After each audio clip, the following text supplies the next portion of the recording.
చెప్పండి సార్, పవన్ కళ్యాణ్ పైన రాజకీయంగా మీ అభిప్రాయం ఏంటి? పవన్ కళ్యాణ్ ఉండడం వల్లే మన కూటమి కలిసేది. ఓకే. బీజేపీ టీడీపీ కలిసేది పవన్ కళ్యాణ్ వల్ల. ఓకే. చాలా సీట్లు త్యాగం చేసి ఇవన్నీ చేశారు పవన్ కళ్యాణ్. ప్రజెంట్ కూడా నెక్స్ట్ కూడా కూటమి ఈ కూటమి అలా కంటిన్యూ అవుతుంది. ఓకే. డైరెక్ట్ కూడా అతను కూడా చెప్తున్నారు, పవన్ కళ్యాణ్ గారు కూడా చెప్తున్నారు. అది ఆ కూటమి గవర్నమెంట్ వస్తే వీళ్ళు ఇక్కడ మీకు డిప్యూటీ సీఎం అయిన తర్వాత ఇక్కడ కనిపించిన అతిపెద్ద మార్పు ఏమంటారు? అతను గ్రామీణ అభివృద్ధి శాఖలు అతను చేసిన పంచాయతీరాజ్ శాఖ ఇవన్నీ బాగా డెవలప్మెంట్ చేస్తాను డిప్యూటీ సీఎం. ఓకే. అతను కొన్ని శాఖలకు చాలా మంచి చేస్తాను. మొన్న రీసెంట్గా 5 అవార్డులు నేషనల్ అవార్డులు వచ్చేసి కూడా ఉన్నాయి.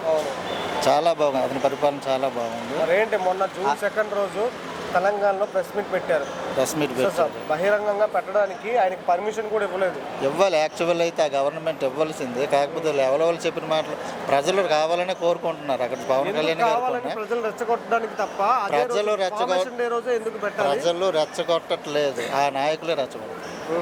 నాయకులు రెచ్చగొట్టినందుకు మాత్రం ప్రజలు రెచ్చిపోరు.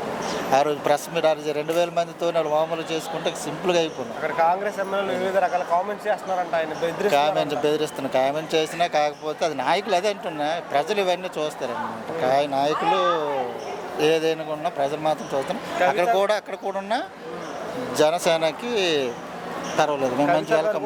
మీ రాష్ట్రం అవునవును, ఆంధ్రప్రదేశ్లో అమరావతిలో నీళ్ళు రాకుండా చూసుకో, మా రాష్ట్రాన్ని మేము చూసుకుంటాం. ఏం పర్లేదు. ప్రజెంట్ అక్కడ సెక్రటరేట్ ఎలా ఉందండి, అక్కడ సెక్రటరేట్ మన వరదలకే కొంచెం గుట్టుకుంది. మనకి పనులు స్టార్ట్ అవుతుంది, వేగవంతంగా పనులు అవుతుంది. మనది అయిన తర్వాత మన చంద్రబాబు నాయుడు ఉన్న కూటమి ప్రభుత్వం ఎలా చేస్తుందో అప్పుడు వాళ్ళకి తెలుస్తుంది. జనసేన ఇక్కడ ఉంటుంది, పోటీ చేస్తుంది కూడా అన్నారు మొన్న ప్రెస్ మీట్లో. ఒకరు పోటీ చేస్తే ఈసారి ఎలా ప్రభావం చూపించింది అనుకుంటున్నారు?